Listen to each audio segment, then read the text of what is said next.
वार्तांकन रोखठोक बातमी। सोलापूर शहरातील वाहतुकीच्या दृष्टीने धोकादायक ठरत चाललेल्या जुना बोरामणी नाका चौकात अपघातांचं सत्र सुरूच आहे। गेल्या वर्षभरात या चौकात तब्बल 40 अपघातांच्या घटना घडल्यात। मागील महिन्याभरातच 3 अपघात घडल्याची माहिती समोर आली आहे। अपुऱ्या वळण जागेमुळे आणि जड वाहनांच्या वाहतुकीमुळे हा चौक दुचाकी आणि पादचाऱ्यांना धोक्याचं ठरतंय।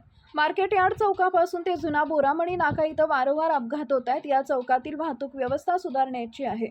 वळणाचे विस्तार करणे तसेच जड वाहतुकीवरील कडक नियंत्रण ठेवण्यासाठी नियमित पोलीस बंदोबस्त ठेवणं आवश्यक असल्याची मागणी होती आहे। चौकात मार्केट यार्डकडून अक्कलकोट रोडकडे जाताना डावीकडून वळण घेताना पुरेशी जागा उपलब्ध नसल्यानं मोठ्या वाहनांना वळण घेणं कठीण जातंय। अशावेळी समोरून येणाऱ्या दुचाकी किंवा चारचाकी वाहनांची धडक होण्याच्या घटना घडत असल्याचं वारंवार समोर येत आहे।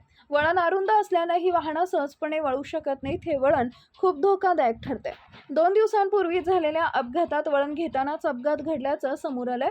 या मार्गावर जड वाहतुकीस बंदी असतानाही प्रत्यक्षात मात्र मोठ्या ट्रक व इतर जड वाहनं सर्रास ये-जा करत असल्याचं चित्र दिसतंय। वाहतूक नियमांचं उघडपणे उल्लंघन होत असतानाही संबंधित यंत्रणेकडून होणारी कारवाई अत्यल्प असल्याचा आरोप होतोय।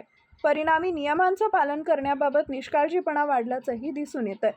सकाळी व सायंकाळी शाळेसाठी, कामासाठी तसेच इतर कामासाठी मोठ्या प्रमाणात दुचाकी चालकांची वर्दळ होत असते।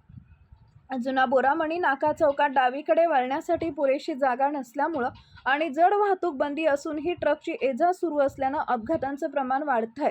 प्रशासनानं तातडीनं ठोस उपाययोजना करणं गरजेचं आहे। महाराष्ट्रातील महत्त्वाच्या आणि ताज्या बातम्या पाहण्यासाठी आमच्या जय हो न्यूज चॅनलला सबस्क्राईब करा आणि बेल आयकॉन प्रेस करा।